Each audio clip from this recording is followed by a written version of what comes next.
hafla hii, na bila shaka atakuwa anaweza kutoa ile hotuba yake kuweza kuelezea tu kwamba bayana kwamba serikali imejipanga vipi ili kuweza kutekeleza kazi. Na moja kwa moja basi nitakuwa nakupeleka uweze kujua yale yanayojiri kwa sasa. The chief guest today can be able to unveil them. Mr. Speaker, I can confirm that the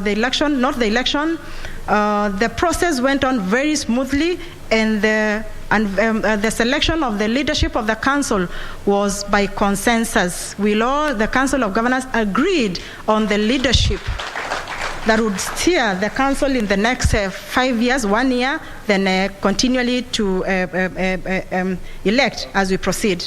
My duty is just to announce, then you will unveil the leadership. Number one, the executive leadership comprises of the chair, the vice chair, and the whip.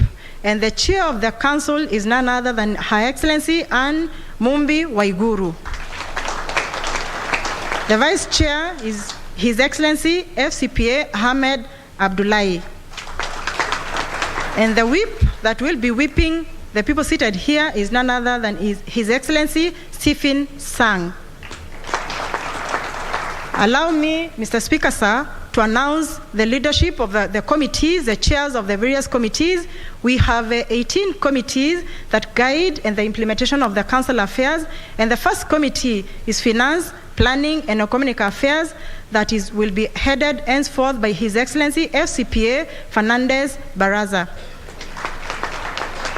The other critical committee is Health Committee that will be spearheaded by Honorable Mudomi Juki.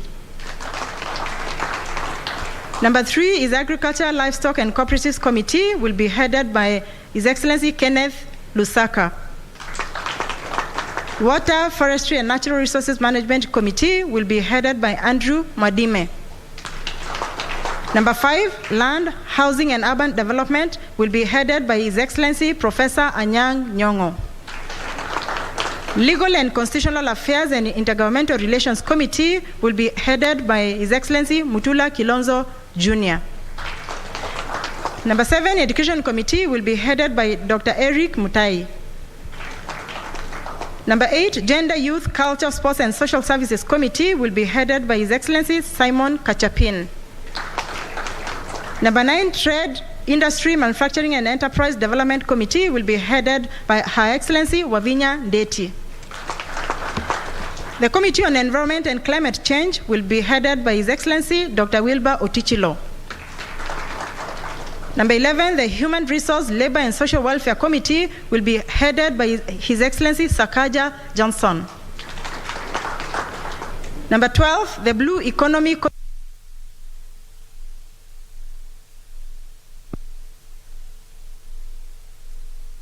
and Infrastructure Committee will be headed by Dr. Kimani Wamatangi. Number 14, Arid, Semi-Arid Lands and Disaster Management Committee will be headed by His Excellency Nathif Jama. Number 15, Resource Mobilization and Partnerships Committee will be headed by Her Excellency Cicely Barire. Number 16, ICT and Knowledge Management Committee will be headed by His Excellency Wesley Rotich. Number 17, Security and Foreign Affairs Committee will be headed by His Excellency Major Retired Dr. Dado Godana. And the last one, the Tourism and Wildlife Committee will be spearheaded by His Excellency Patrick Olentutu. It is my pleasure this time, your Speaker, sir, to welcome you to unveil the leadership and the Executive Committee. Please welcome, just to greet them and shake the hand. We'll start with the Chair of the Council. Present to you. Yes. Stand here? Yes.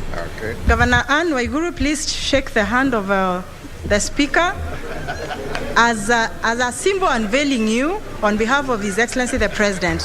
Thank you very much. The second one is the Vice Chair. The third is the Whip. And lastly, all the chairs and the governors will have a photo after this. Thank you, and over to you, Facilitator.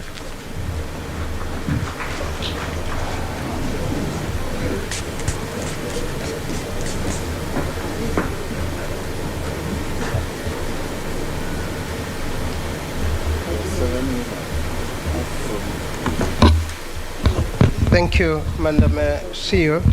We are moving now to the next part of our closing ceremony, where I'll be asking the whip of the Council of Governors to come and then make some remarks and invite the former chairperson of the Council of Governors to come.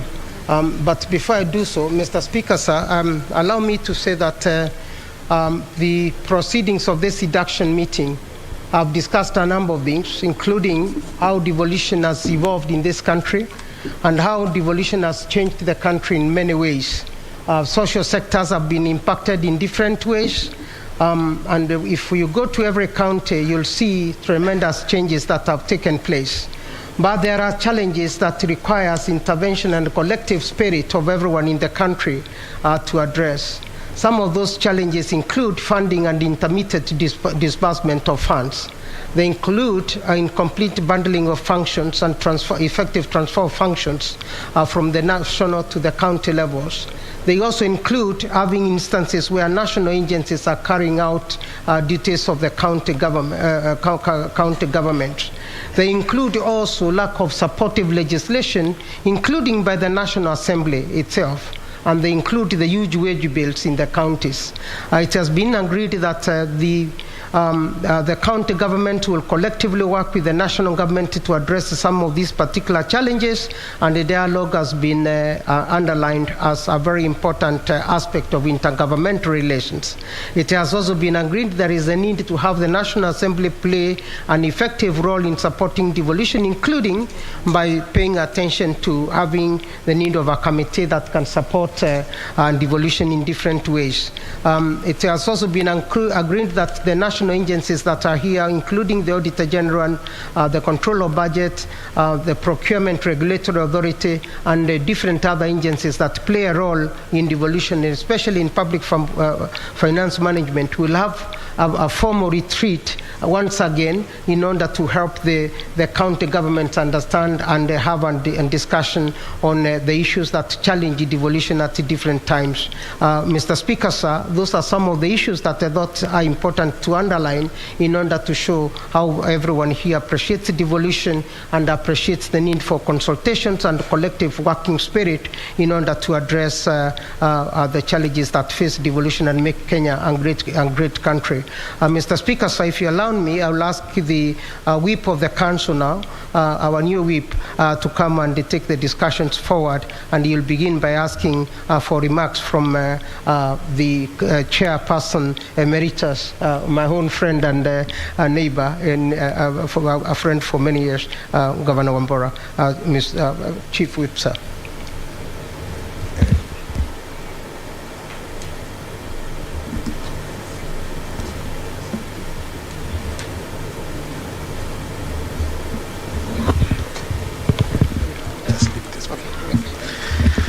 Asante sana. A round of applause to Professor Kanyinga. You've done a wonderful job all through this. So, Chief Guest, Right Honorable Speaker of the National Assembly, Senator Moses Masika Wetangula. The titles are quite more. I don't think that there is any other position other than the President and the Deputy President that you have not occupied in this country. Quite a lot of titles there. So welcome on behalf of the Council of Governors, on behalf of all the participants in this induction, and we have the Deputy Governors with us, and I think also the Deputy Governors had their election, isn't it? So it would be important just to unveil that team of leadership that is leading the Council of, the caucus of the Deputy Governors. I think it would be important. Mushusho, the new chair.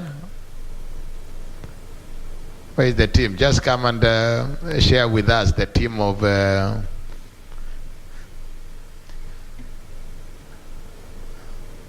chief guests. I think that would be important because they also had their, they had their team chairman right here. Yeah.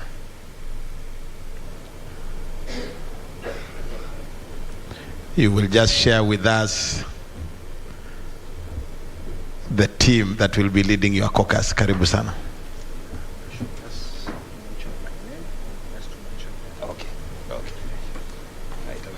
Thank you, Chief Guest, our Speaker, the Chair, Council of Governors, distinguished guests. My name is Martin Moshisho, Deputy Governor Kajiado, the new elected Chairman, Deputy Governors Forum.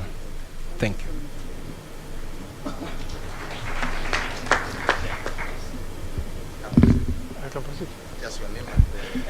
Yes, thank you, Speaker.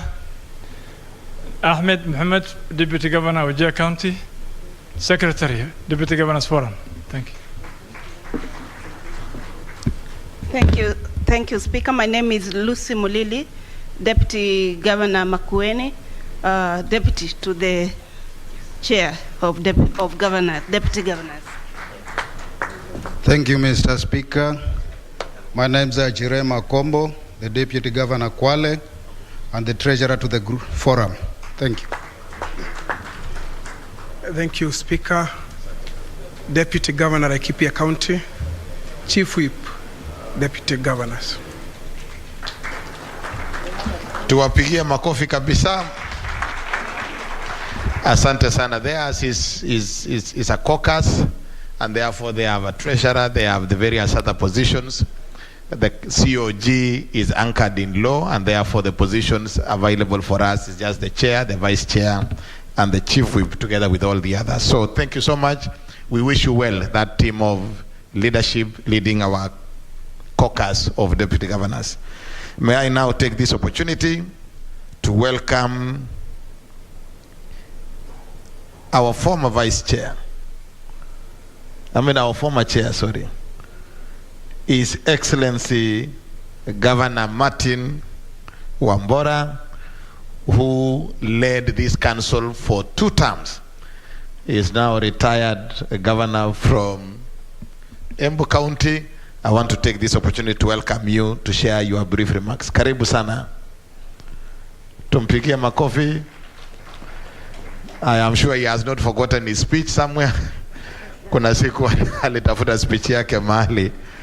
Karibu sana, Your Excellency. Thank you, Chief Whip, and congratulations, our chief guest, my old colleague in Parliament, Honorable Wetangula, pongezi sana upon succeeding to be the Speaker of the National Assembly. Excellency Governors, Deputy Governors, Cabinet Secretaries, Excellent Ambassador Thonke, Ambassador to Denmark and Chair of the Revolution Dawn Working Group, Members of Parliament present, Chairs of Constitutional Commissions and Independent Offices, Principal Secretaries, Heads of Missions, other national government representatives, other county government representatives, development partners, private sector, and civil society representatives, distinguished ladies and gentlemen, good afternoon. First and foremost, I will take this opportunity to congratulate our today's chief guest, Right Honorable Wetangula, for coming to grace this wonderful occasion. May I also thank you for honoring the invitation of the Council of Governors to close this induction workshop for the third generation Excellency Governors and Deputy Governors. The devolution family is deeply honored. Governors and Deputy Governors are your best bet to realize the magical 10% economic growth rate of Kenya's economy. It is very, very important. I really treasure the governors and the deputy governors, because when the 47 counties perform well, the whole nation will prosper. That's the easiest route to achieving the magical 10%. Secondly, I want to congratulate the 47 county governors for your well-deserved victory in the just concluded elections. Pongezi. To the newly elected leadership of the council, led by my former colleague, Her Excellency Governor Waiguru, pongezi sana. We are very proud of what you are winning, and all your colleagues. On 27th January 2022, I was elected to serve the second term as the chair of the Council of Governors. I was greatly humbled by the trust and confidence of my brothers and sisters, which they placed to me to provide servant leadership. I served with my fellow brothers, His Excellency James Ongwae, who was the vice chair person, and Engineer Alex Tanui Togos as a whip. Their strong leadership and unwavering support to the Council and the County of Governors at large is much appreciated. May I also take this opportunity to appreciate my other colleagues, to appreciate the governors who served with me, so that, and very well. Unfortunately, that the 6 of whom exited, while 11 were re-elected. And I thank you all. Now,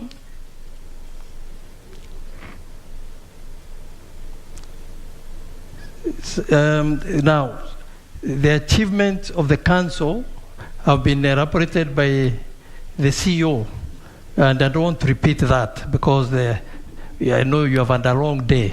I don't want to go through that list of achievement.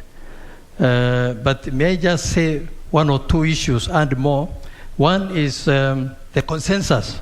I'm very, very impressed that you continue the tradition of governors to get the leadership without having a lot of acrimony, but by consensus. I'm happy for carrying that tradition. Number two, the leadership, the former leadership and my chairmanship managed to get quite a number of the critical parastatals where we are represented as a Council of Governors. For example, the KEMSA, also the famous National Hospital Insurance Fund, and quite a number of others. The leadership facilitated better working relationship with the national government. And I'm sure with the HE, the 5th President of the Republic of Kenya, Honorable William Samoei Ruto, it will even be better. I have no doubt about that. Excellency Governors, I note that the task ahead is daunting, but I'm confident that you'll make it now that you have been sufficiently equipped with the relevant skills and knowledge to effectively run the 47 counties. My humble duty today is to officially hand over the baton to the new leadership. I urge them to keep a close eye on the following. 1, anchoring of COG Secretariat in law. Finalizing of the pension for the county governors and their deputies. We don't want a situation when heads of government in the counties retire and they have to do funny activities to survive. Number 3, implementation of the progressive 2022-2027 strategic plan. 4, intergovernmental contribution and support to the Secretariat, who have been truly defenders of devolution. With these few remarks, let me wish His Excellency Governors and Deputy Governors all the best. It is my prayer that you'll be valiant defenders of devolution. This generation and generations to come are counting on you. May you all be found faithful and progressive leaders by the residents of each of our respective 47 counties. God bless you all. God bless the 47 counties. God bless this great nation of Kenya and our brand new and able President of the Republic of Kenya and Commander-in-Chief of Kenya Defense Forces, His Excellency Dr. William Samoei Ruto. Asante sana, asante, asante. Shukran.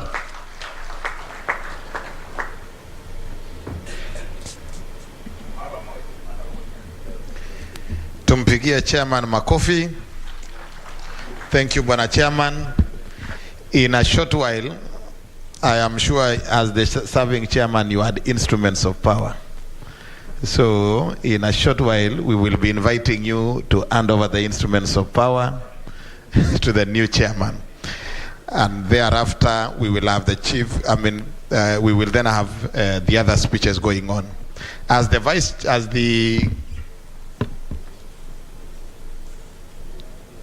whip of the council, I want to give a vote of thanks, because once we are done, the vice chair will make his remarks, invite the chair, who will then make our maiden speech and invite our chief guest. So I want to, on behalf of the Council of Governors, we have had a very productive and successful induction for the last 3 days, which would not have been possible without your support. I wish to begin by thanking the Almighty for allowing us to see this day. We have been through a lot as a country in the past couple of years. We lost colleagues. We have been through a pandemic, a locust invasion, a hotly contested general election, but God has seen us through. I also want to be grateful to all Excellency Governors for upholding the rule of law by ensuring a smooth transition of the Council of Governors to the 6th Executive. You continue to show Kenyans and the world that it is possible for transitions to be smooth, agreeable, and efficient, just as we have seen in the recently concluded elections. To the chief guest, represented by the Right Honorable Speaker of the National Assembly, Senator Honorable Moses Wetangula, thank you for your continued support to the Council of Governors in many ways that we cannot be able to enumerate. We are grateful that you have honored our invitation to come and unveil the leadership of the new leadership of the Council of Governors. We look forward to working together to elevate this great nation of ours.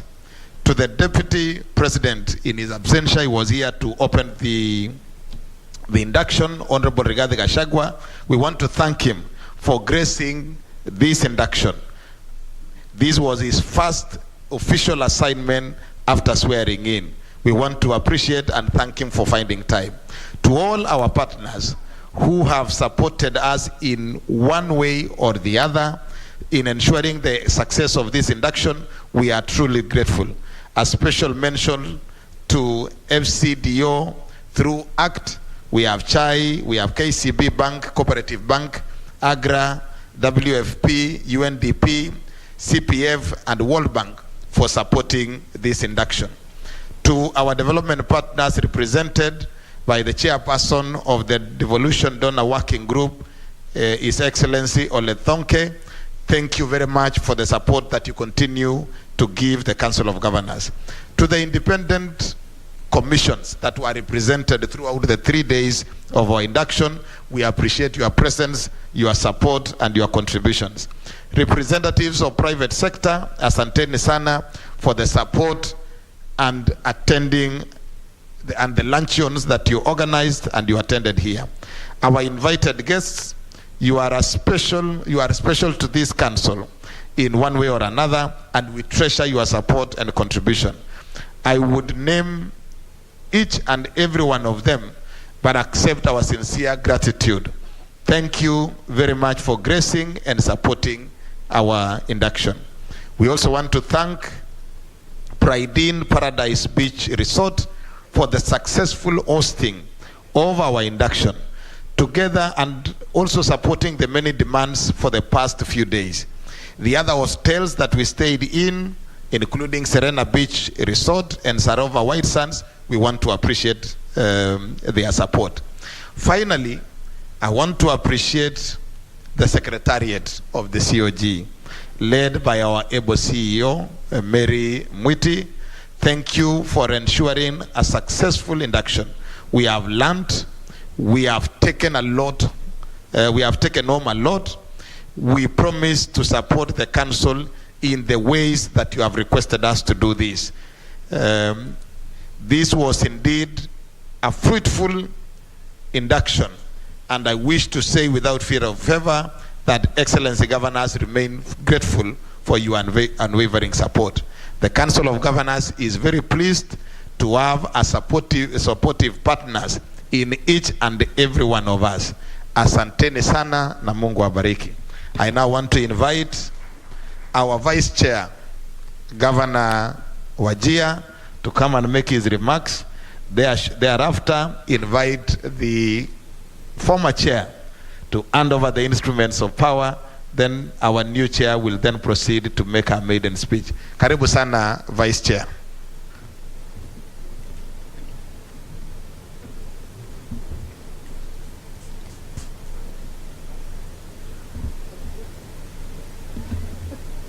Our chief guest, the Right Honorable Speaker of the National Assembly, Honorable Moses Wetangula,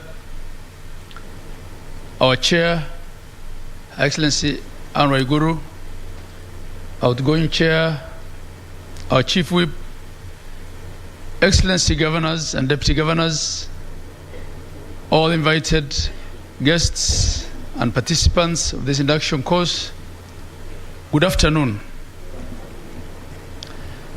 Foremost, I want to congratulate Madam Chair for being elected as Chair. I want to thank Excellency Governors for electing me as the Vice Chair, and I also want to congratulate all governors who've been elected to serve in various capacities as chairs. We're glad that we've been able to uphold the very good tradition of this council of picking their leadership through consensus. Sometimes it's tough consensus, but it's consensus, and we want to keep it that way, because the Council of Governors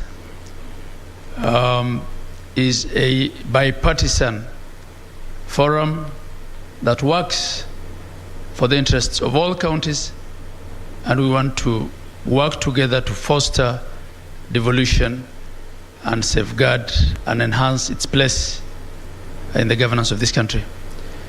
And I want to assure you that as the leadership that comes into office, we will do everything possible to remain true to the ideals of the COG and to work for devolution. Mine is very short. It's now my pleasure to invite the former chair and the current chair, so that the handing over of the instruments of power, yes, instruments of power as chair of council handed over to our new chair, and then once that is done, our chair will give her maiden speech before inviting the chief guest to wrap it up for us. Chairs, karibuni. Yeah.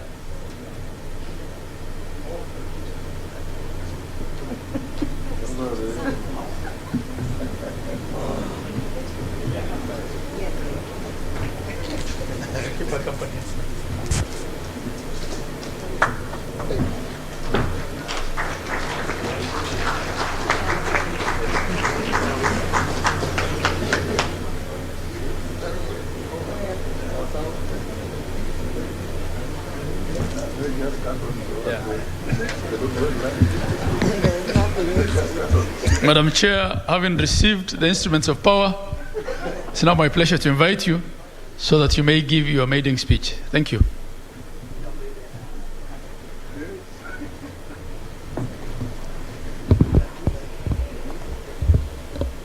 Thank you, Vice Chair.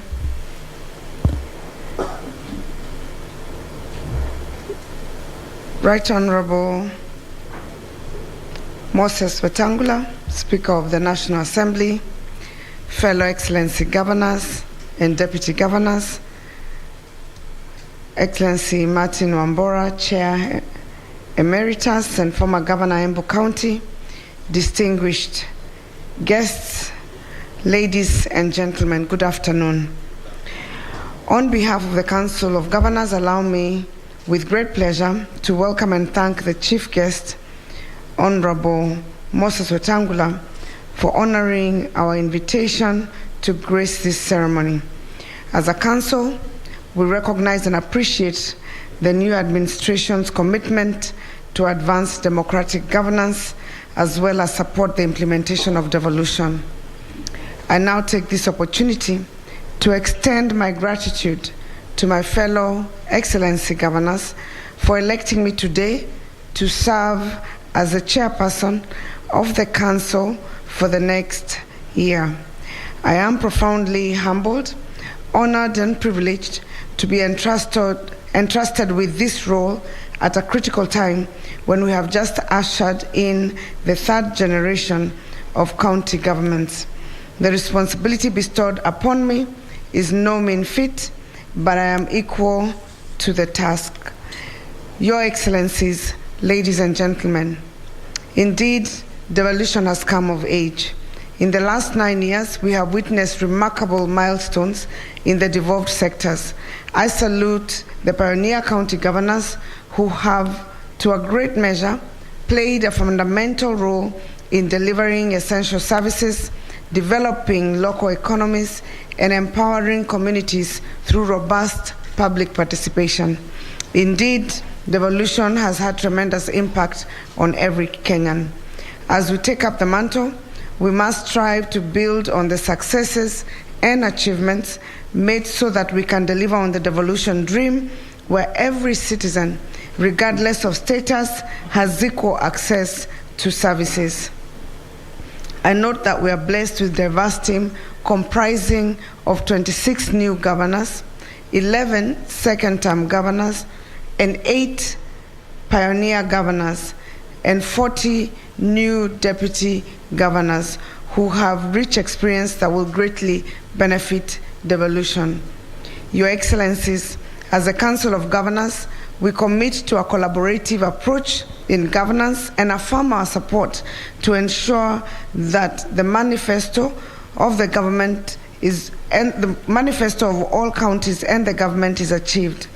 In our view, if fully implemented, Kenya will achieve durable growth while maintaining macroeconomic stability and empowerment of the people at the bottom of the pyramid.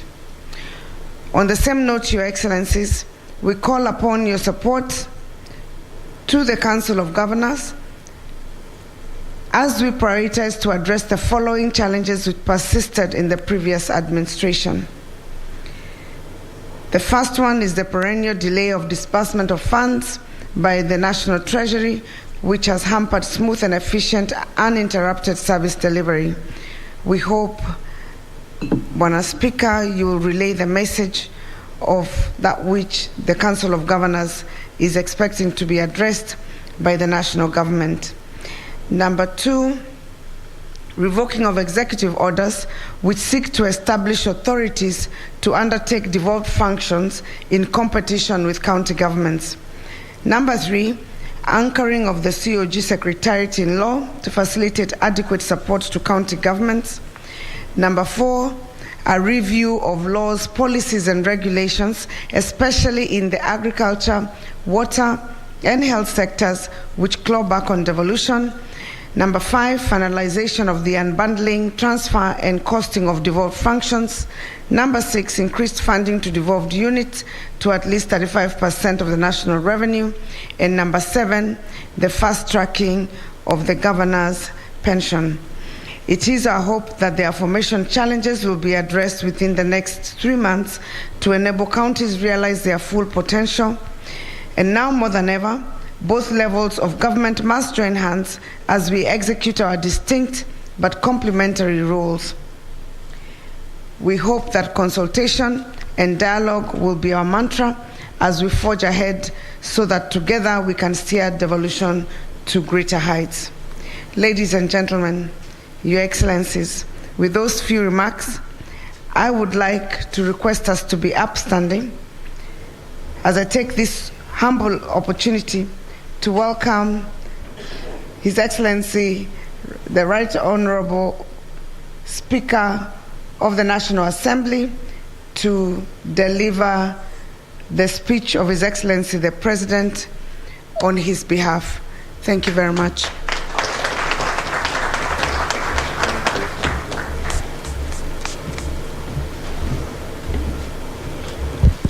Thank you. We may be seated, please.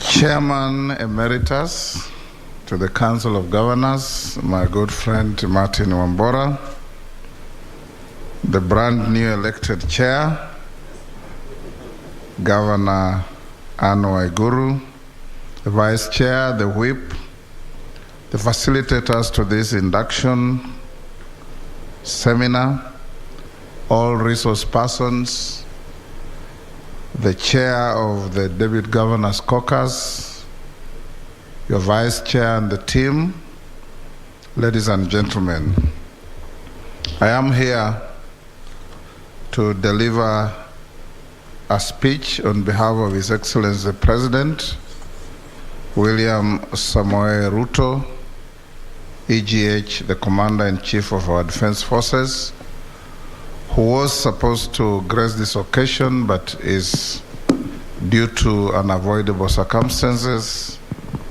engaged elsewhere.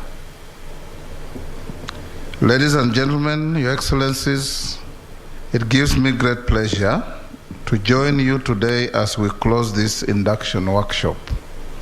I believe these last 3 days have been very illuminating, especially for those of you who have been newly elected. I want to take this opportunity to congratulate all of you on your election and re-election as governors and deputy governors. This is an illustration of the trust that your county residents have on you. I note with satisfaction that 7 women governors have been elected, up from 3 in the last general election.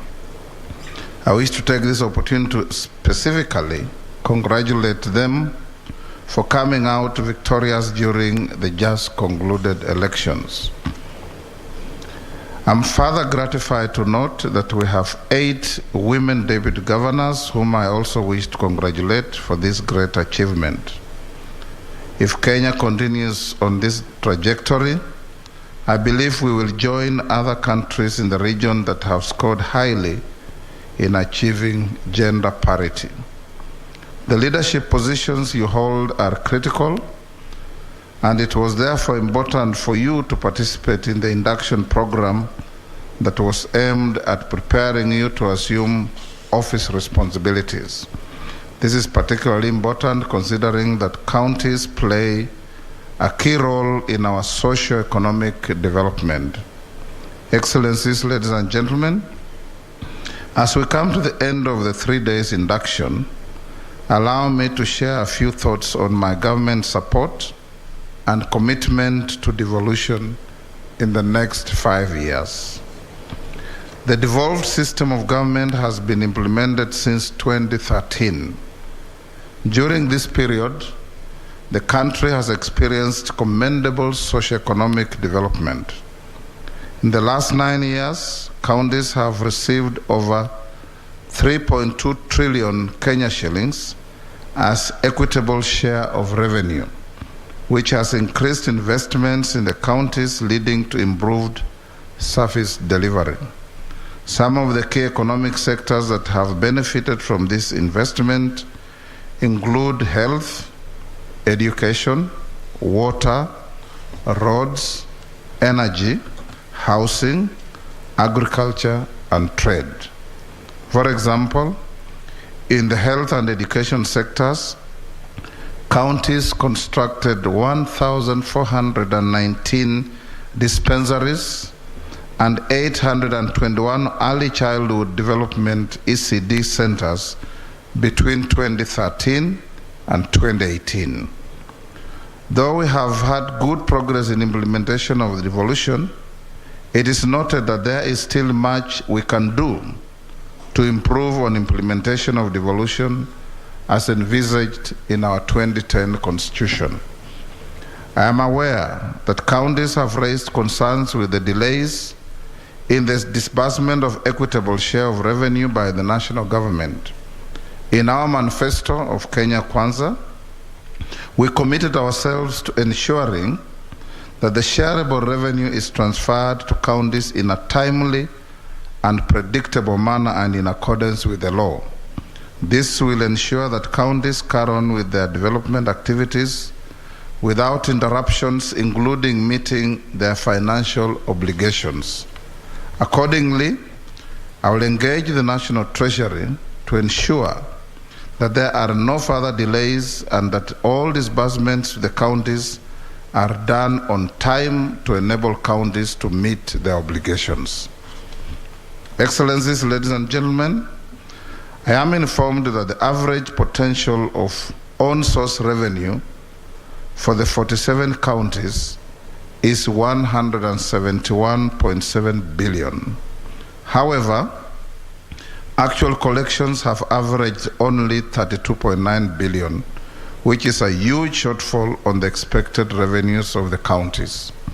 This therefore means that the counties are unable to meet their budgetary commitments. We are committed to working with county government to ensure and enhance their capacity to generate their own income and supplement transfers from the national government. As part of these efforts, I will engage the Cabinet with a view to reintroduce the Bill on On-Source Revenue in Parliament to give the counties a legal framework for enhancing revenue collection at the county levels. And you can count on me to support that when it comes.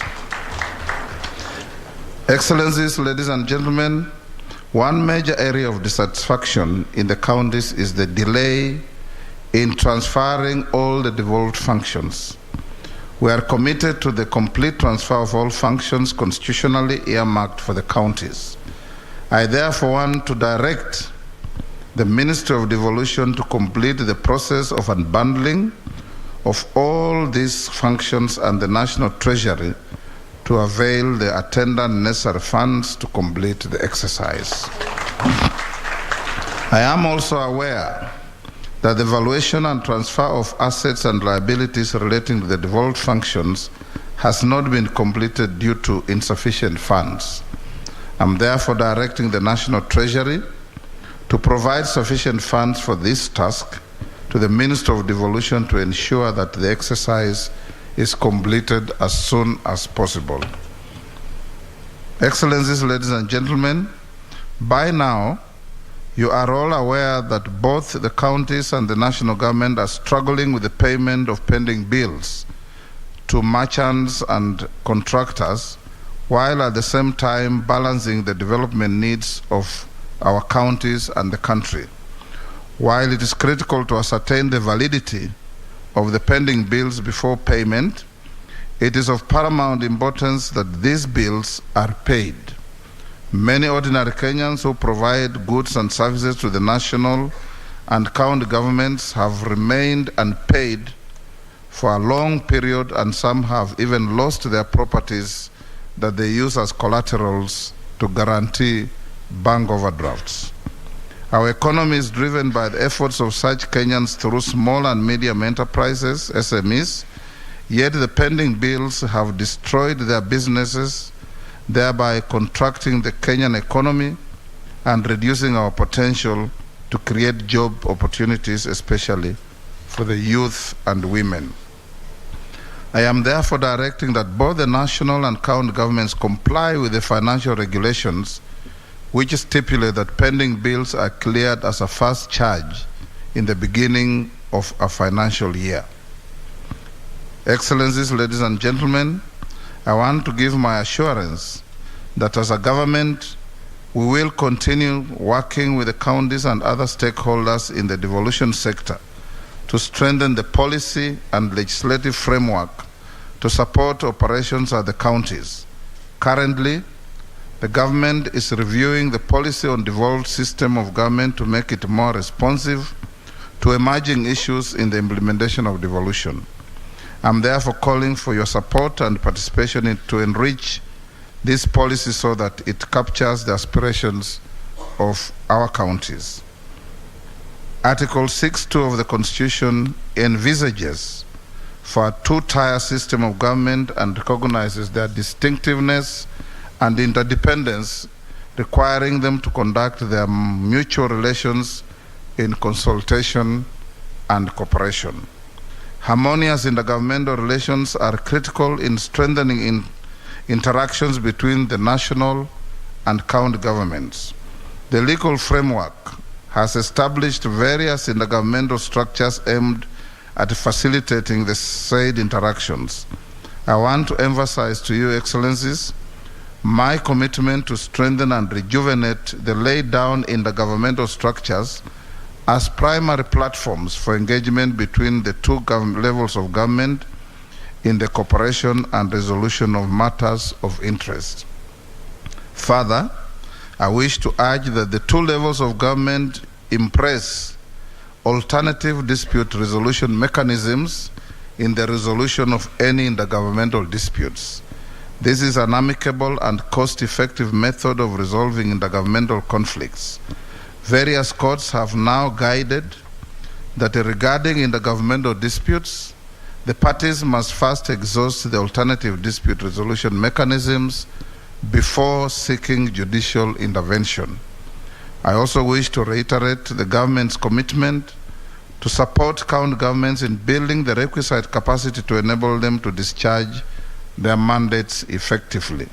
In this regard, the national government has developed the National Capacity Building Framework, which guides and harmonizes interventions and funding targeted to capacity building programs in counties.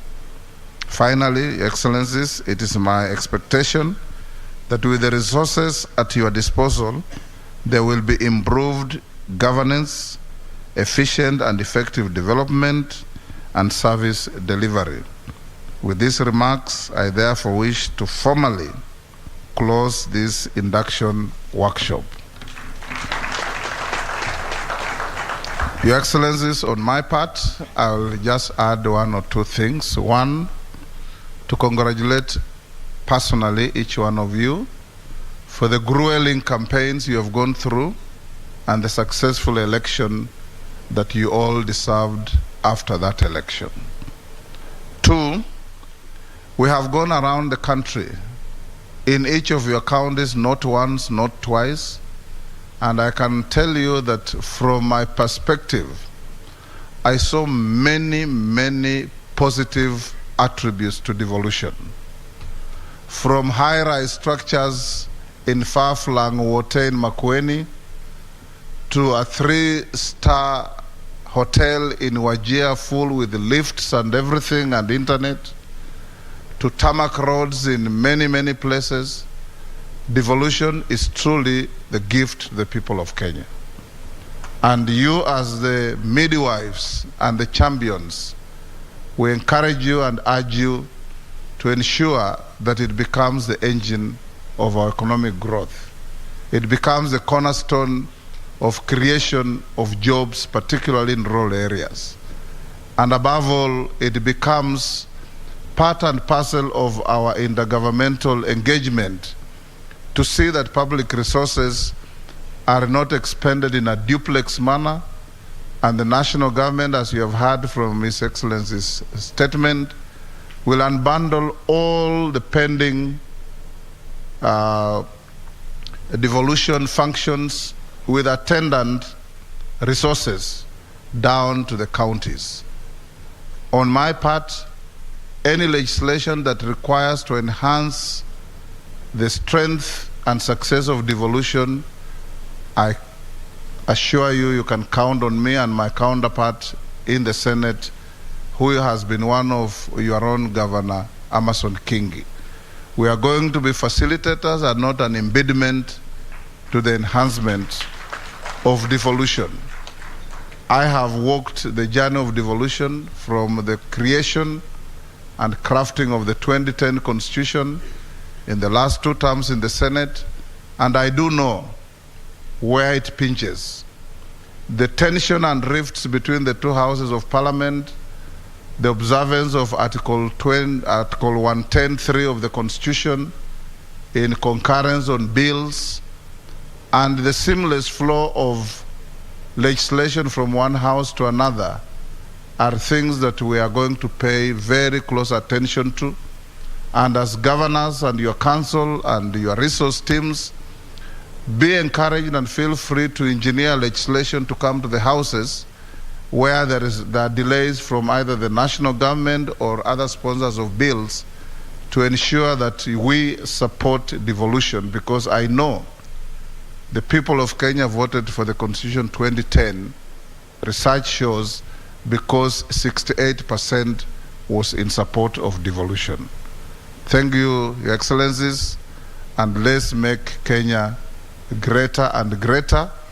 Let's put behind us the tensions that we had during campaigns and embark on construction and reconstruction of our economy for Kenyans to live better lives, and for you as governors to live your counties when your terms end better than you found them.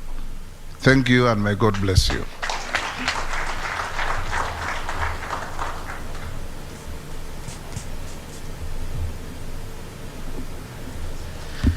Another round of applause to our chief guest,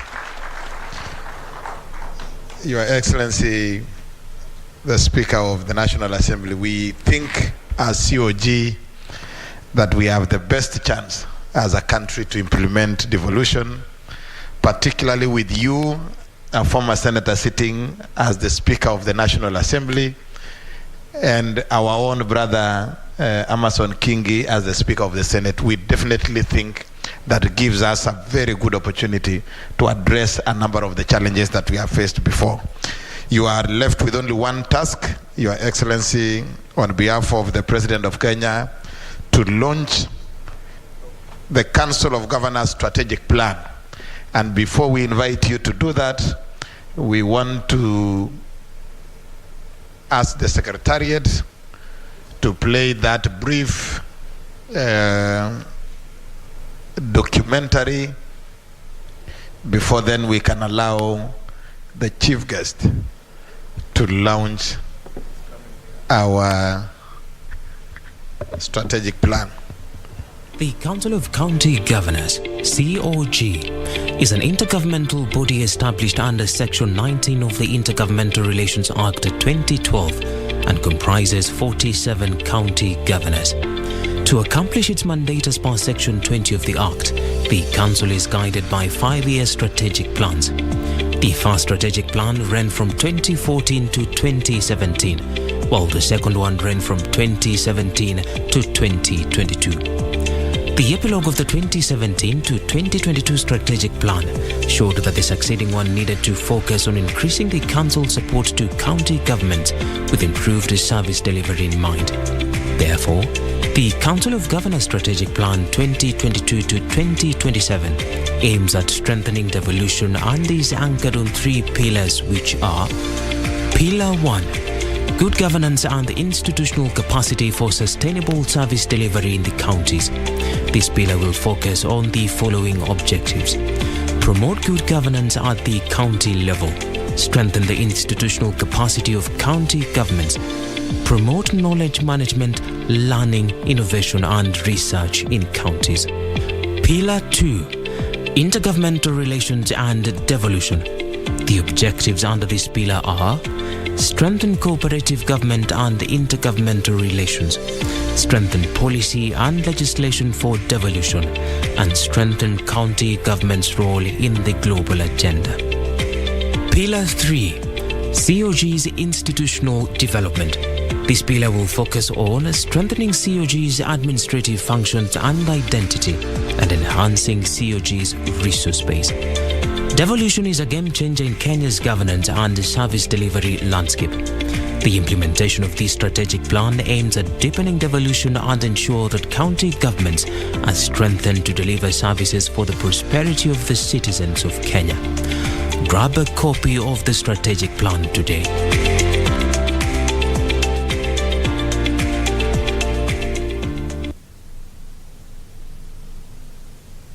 Very well. We now want to take this opportunity to ask our chief guest and the chair, together with our, chair emeritus and our vice chair, to move right. Where are we doing it? Right here. Okay.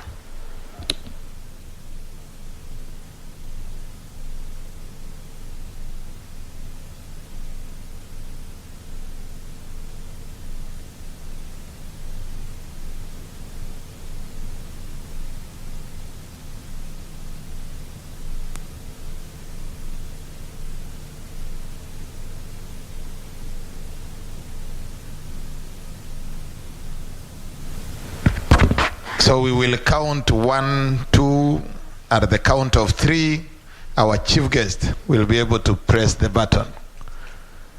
Are we ready? 1, 2, 3.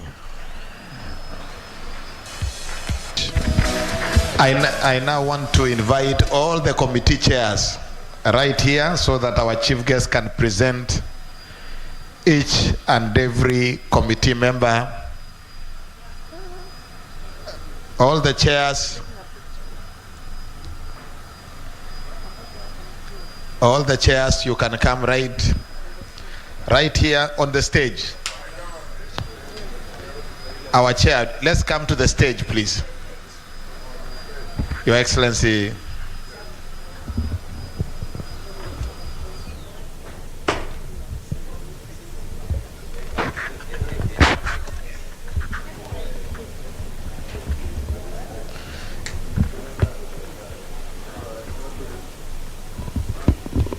Yes, just proceed, our chair, to present to each of the chairs. All these are our chairs.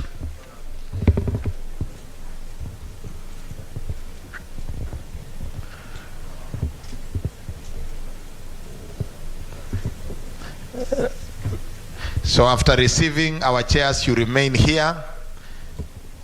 We will have a group photo, a press release with the chairs at the front, with all our chairmen and chairpersons at the... Naam, barabara kabisa. Basi ni kwamba kama unavyoona katika televisheni yako, kama unavyoona ni kwamba tayari wameweza kukamilisha shughuli zao hapa katika baraza hili la magavana. Ni kwamba vile vile shughuli za zile ni kwamba kwa sasa moja kwa moja basi nitakuwa nakupeleka kule katika eneo la Nakuru ambapo tunampata Rais William Ruto akiweza kuhudhuria taifa. Our programs and as people who provide oversight over what we do as government. The economy is the basis upon which this election was prosecuted. And you now understand where we are in terms of our economic position. We have explained to you our Kenya Kwanza plan. We have explained to you in detail, many of the professionals who are here. We have explained to you matters to do with agriculture and what we need to do with agriculture so that agriculture can lift our economy. And when we say agriculture, we mean from productivity. We have agreed that with appropriate intervention, we can increase our productivity without necessarily increasing the acreage of the land we are using under our agricultural activities. We have agreed with you on how agriculture is going to be used to stimulate and to spur our agro-processing, value addition, all the way to manufacturing and job creation. You now appreciate why UHC can become a reality in the shortest time possible, and the necessary interventions we have to do when it comes to reforming the National Health Insurance Fund and making sure that it works for everybody and leaves no Kenyan behind. You have heard here that every year 1 million Kenyans run the risk of being destitute because of illness. And that is why it is necessary for us to urgently reform the NHIF and roll out our universal health coverage plan, which we sold to the people of Kenya, and that is why they elected us. We have also agreed on what we need to do with our housing plan. You now understand better why this housing plan is not just about building houses. It's a whole concept of transforming communities and transforming our nation.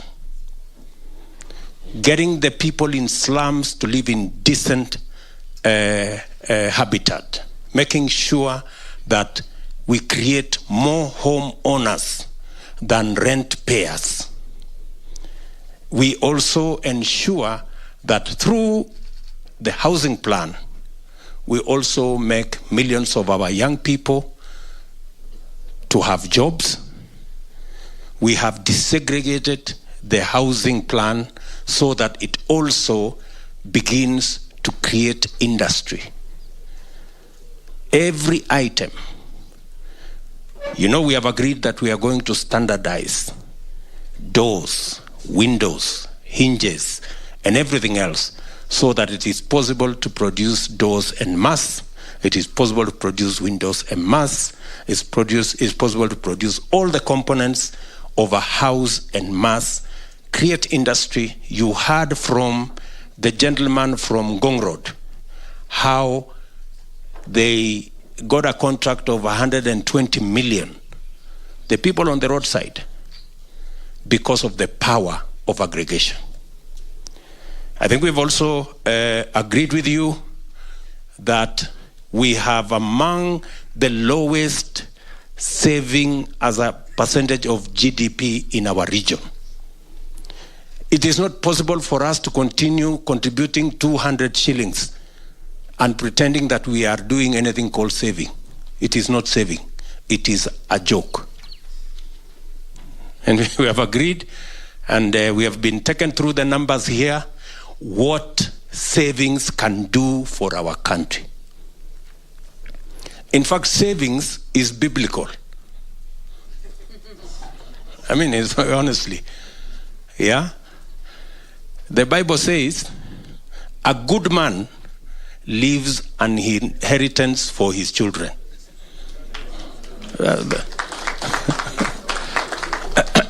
So, for those of you who are believers, you will also be fulfilling what the Bible says.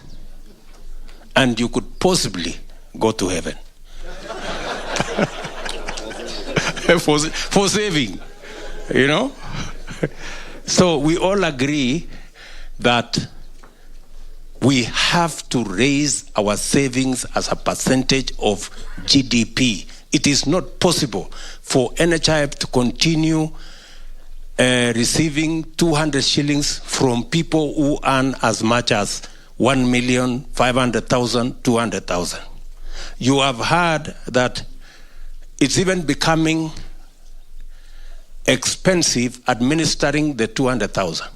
We have just been told here, if you continue with the 200 shillings, it's better to stop. So, good people, we have to do the necessary reforms, change the law, amend the regulations so that we can save appropriately. We've all been given the benefits of saving. It not only secures our future, it gets us the resources to implement and grow our country, to implement our plans, to fund our development, so that when we fund our development, we create jobs, create more savers, and make our country wealthy.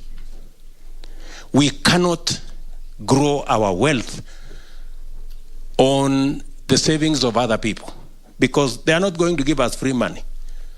They'll give us money, but they will demand a return on it.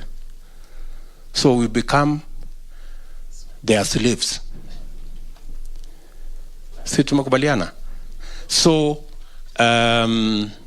we are going to implement the new NSSF law, hopefully when we get it out of court, either by settlement or by implementing what the court will have directed, but certainly we need to make a movement in that direction.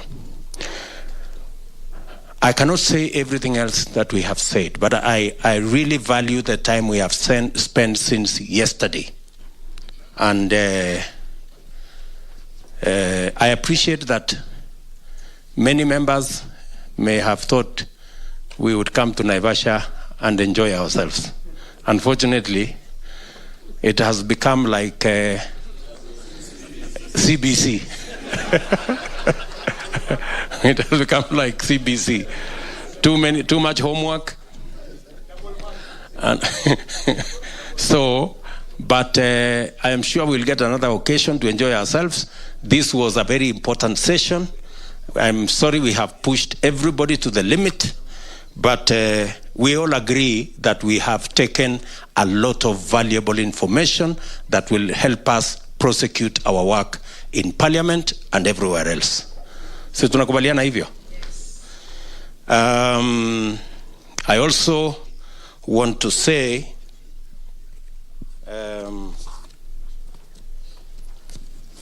that this afternoon we have also chosen our leadership in both houses, the leaders of majority in Senate and the leaders of the majority coalition party in the National Assembly.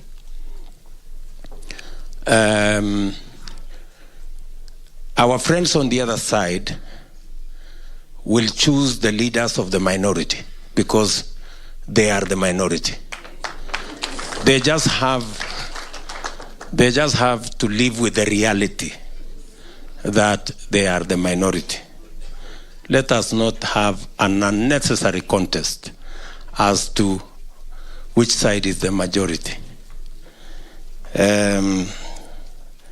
Since they lost the instruments of coercion, because the only way they had a semblance of numbers is when they could use the police and the DCI and the EACC and the KRA and all these other institutions to intimidate and blackmail and threaten people.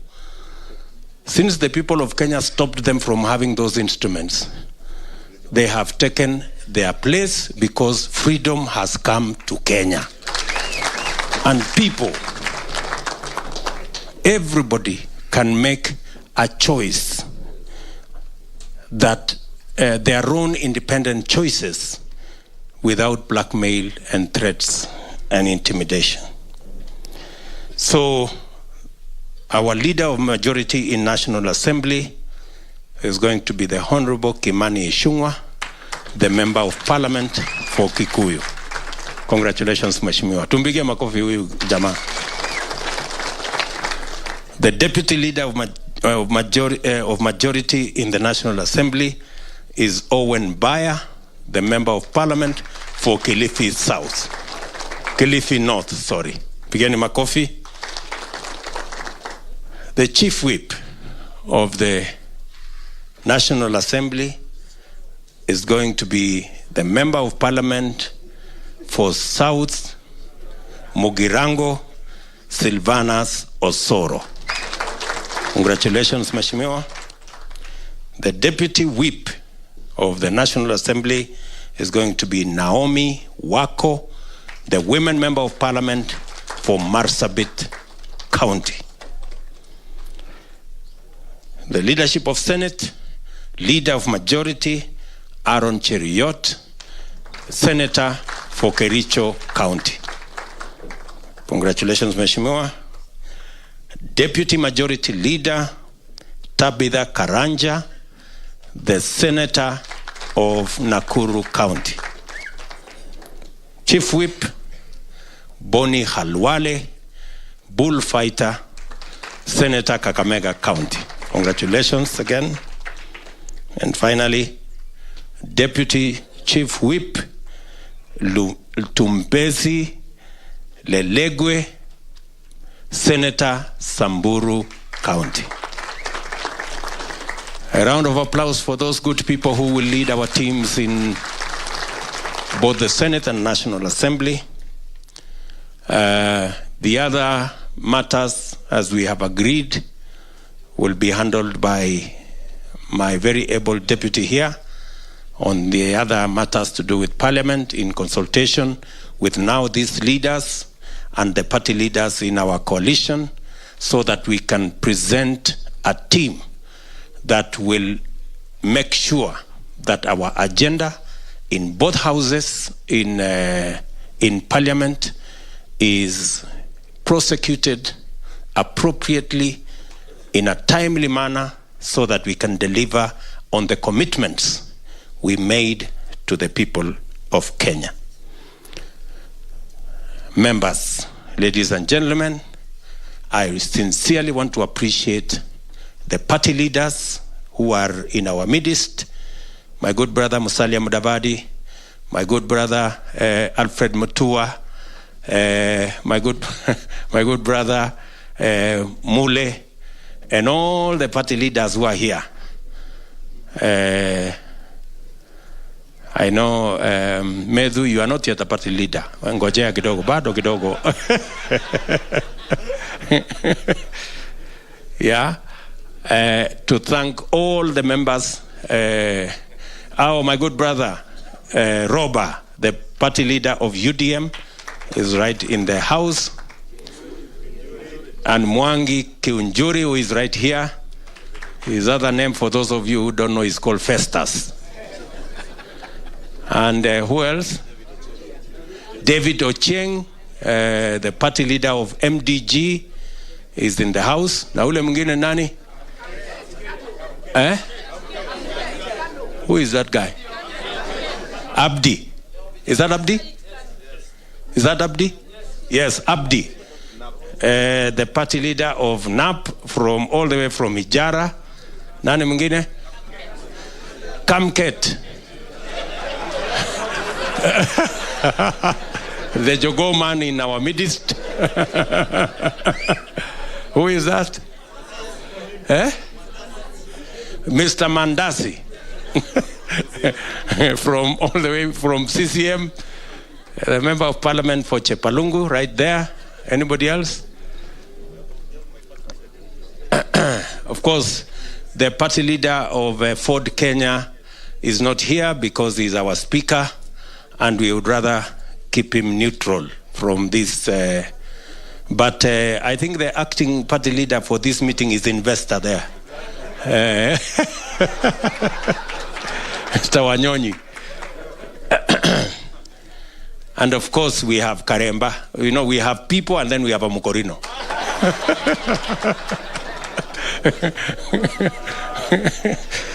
Okay. So, members, congratulations to all of you for making time so that we can engage in this meeting. I wish you the very best in the rest of the balance of the meeting. I think we can conclude this meeting there now, so that we are all free to enjoy the balance of the evening, and then we can leave tomorrow morning. So, asanteni sana. Is there anything? Okay, I think that concludes the business of this parliamentary group meeting. Asanteni sana, and may the good Lord bless you. Asanteni. Your Excellency, sir, thank you very much, and kindly, I request you to step forward for the national anthem so that we close.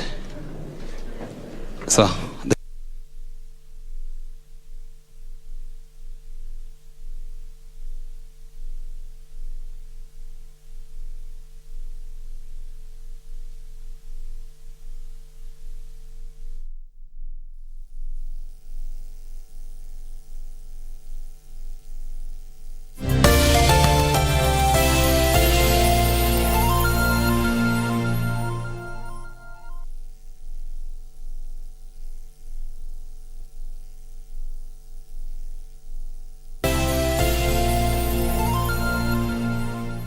To get Change Your Thinking Skizatune, dial star 811 star 961 hash. When you change the quality of your thinking, you change the quality of your life. sometimes instantly. Just as positive words can make someone calm, smile or laugh, your thoughts will react to the world in real time. So, change the quality of your thinking.